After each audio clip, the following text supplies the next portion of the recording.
Hey, it's Joe. This is Module 13, How to Use Your Listing Site to Create the Most Sales and Profits. What I've got open here is the clone site admin, and the listing site is, for mine, is stoppayingrentamerica.com, so yours is going to be this root. This log, if you click on this button, it's going to log you in to the listing site admin.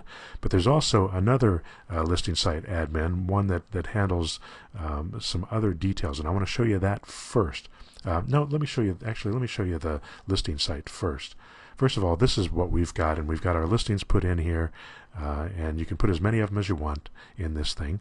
And if I want to put more, let's say it's my first day on the job and I don't have any properties to put in here at all, and I don't want to send anybody to the site because it makes me look like I'm a newbie, which I am, but I don't want anybody to know that. So what we do instead is, as a group, we share our listings with each other and allow each other to use them to help build credibility and maybe even sell them for each other.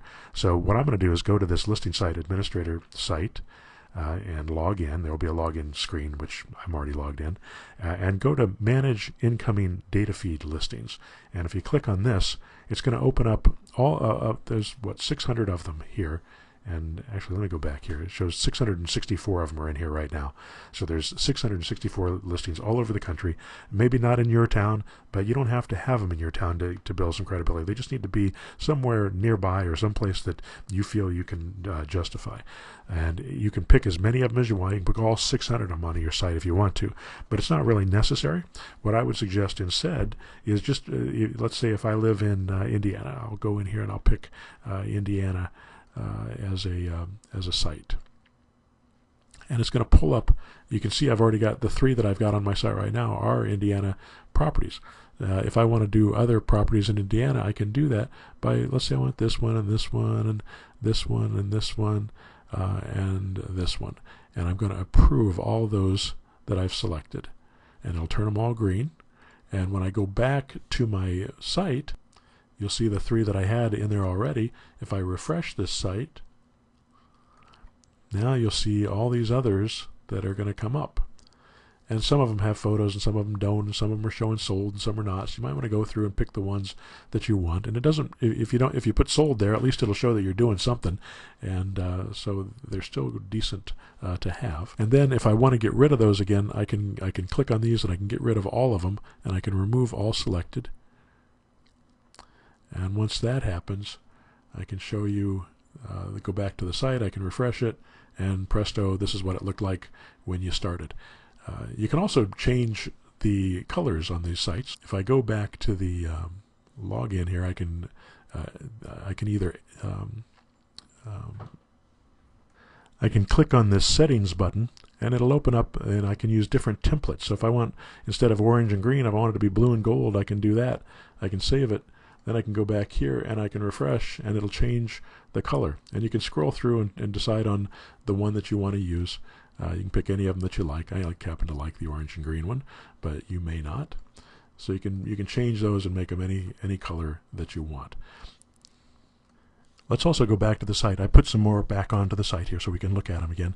And one of the things to look at is when you select the state, you'll see only Indiana shows up here, but that's because I've only got Indiana properties. If I had other properties, they would come up too.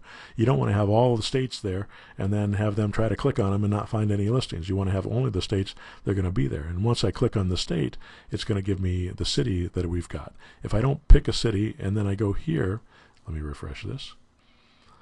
If I don't pick a state, it's going to tell me select a state first. So I'll pick a state, then I'll pick a city, and then I can hit search, and I can use any of these other criteria to pull up the ones that are in that area.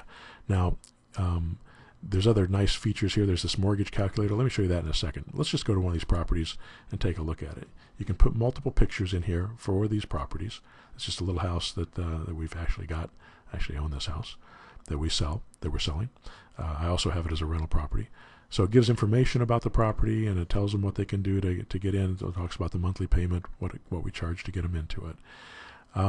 It also has some nice little features here where you can click on links to Zillow and Trulia, and I'm not going to open these here, but HomeGain, Trulia, and Zillow, that'll also give more information about this property. And you can also do a map of this property so people can go and look at the map of the property on MapQuest. And it'll take them right to it. And they can look at pictures of it as well on there. So this is a great little tool. It also has a couple of places here they can find out if they want to buy, if they're investors, they want to buy foreclosure properties, they can click here. They can buy rent-to-buy homes here. They can put themselves on the list. If they're investors, they can sign up for your investor list. So it's a really cool little site that has lots of little functions that'll keep people engaged and get them calling you when they're ready to buy the property.